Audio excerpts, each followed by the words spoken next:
Ils sont une vingtaine, les civils qui demeurent en captivité des rebelles ADF après leur raid dans les villages Eneboula, Mampoumé, Katera et Tapis Rouge et d'autres villages situés au nord-ouest d'Oicha, chef-lieu du territoire de Beni.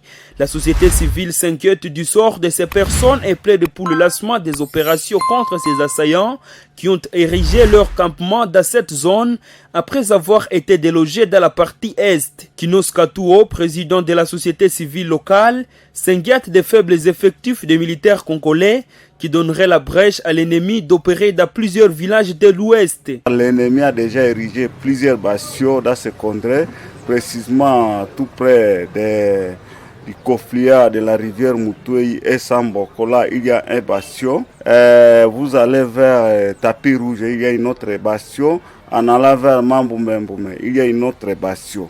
Vous voyez l'ennemi frappé au niveau de l'Est par l'armée ougandaise. Alors l'ennemi a pris directement la destination de l'Ouest où se trouvent nos localités. Alors la population est en train de payer les pots cassés, car jusque-là, depuis 2014, aucune opération n'a jamais été lancée dans nos contrées. C'est suite à l'absence des opérations militaires dans cette zone que les rebelles ont accentué la violence contre la population, estime la société civile.